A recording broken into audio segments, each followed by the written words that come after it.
Bonjour, c'est Amandine du blog Life Path to Happiness, chemin de vie vers le bonheur. Aujourd'hui, je vais vous parler des grands changements de vie, ceux que j'appelle les virages à 180 degrés. Alors, opérer un tel changement dans sa vie, c'est loin d'être anodin et ça peut même avoir des conséquences assez lourdes. Il est donc primordial de bien se préparer, d'anticiper toutes les étapes. Vous êtes peut-être à deux doigts de franchir le pas. Je vous propose, avant de vous lancer, de prendre le temps de réfléchir à 8 questions clés qui vont vous permettre de savoir si vous êtes sur la bonne voie. Allez, c'est parti.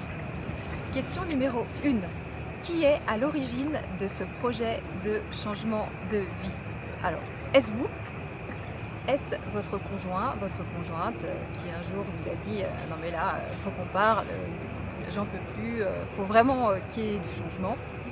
Est-ce que c'est un proche qui vous aurait dit écoute, là, j'ai l'impression que ça va pas trop fort dans ta vie, tu crois pas que ce serait bien que tu envisages d'autres choses?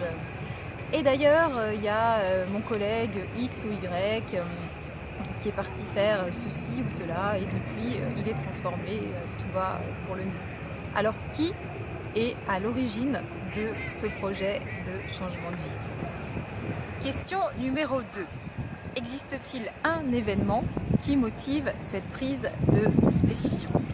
Alors, quand je vous dis un événement, ça peut être un événement positif ou négatif, mais voilà, quelque chose qui se serait passé et après ça, vous seriez dit ah non mais là, voilà, il faut que je change, j'envisage un nouveau départ.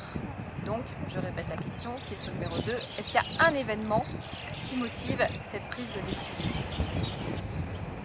Question numéro 3, quel est ou quels sont les éléments d'insatisfaction dans votre vie actuelle? Donc là, la chose la plus simple, c'est de passer en revue les différentes sphères de votre vie, la sphère professionnelle, votre vie affective, vos relations sociales, votre environnement, et puis vous notez quels sont les éléments d'insatisfaction dans votre vie actuelle. Question numéro 4. Quelle est votre humeur du moment? Alors, il y a bien sûr toute une gamme d'émotions que vous pouvez décrire. On peut caricaturer, à savoir, est-ce que vous êtes plutôt d'humeur morose, vous n'avez pas trop le moral, vous broyez du noir, ou alors au contraire, vous vous sentez plutôt enthousiaste, plein d'entrain et plein d'énergie. Question numéro 5. Depuis combien de temps mûrissez-vous ce projet de nouveau départ? Alors, voilà quelques échelles temps, pardon. Est-ce que ça fait 2 semaines ou moins de 2 semaines? Est-ce que ça fait un mois? Ou est-ce que ça fait plus de 3 mois? Depuis combien de temps ça mûrit en vous? Question numéro 6. Cette envie est présente dans vos pensées environ 30% du temps, de 30 à 50% ou plus de 50%. Alors, si je mets ça sur une journée, on va dire que vous y pensez plus d'une demi-journée, de 2 à 3 heures, ou alors moins que 2 heures dans votre journée. Question numéro 7. Que faites-vous de votre temps libre actuellement? Voilà, la question est très simple. Vous avez 1 heure de libre dans votre journée ou 3-4 heures dans votre semaine. À quoi employez-vous ce temps libre, ce temps qui est le vôtre, uniquement pour vous? Et on arrive à la 8e et dernière question. C'est, avez-vous envisagé l'échec de votre projet? Oui, parce qu'un changement de vie, je vous l'ai dit en introduction, ça peut avoir des conséquences lourdes.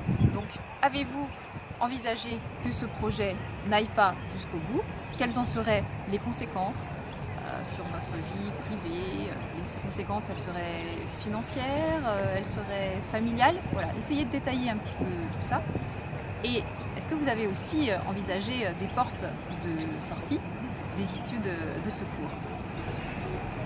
Voilà les 8 questions qui vont vous permettre d'y voir un petit peu plus clair sur votre changement de vie et de bien mesurer si vous pouvez vous lancer ou si vous devez mûrir encore un petit peu ce projet.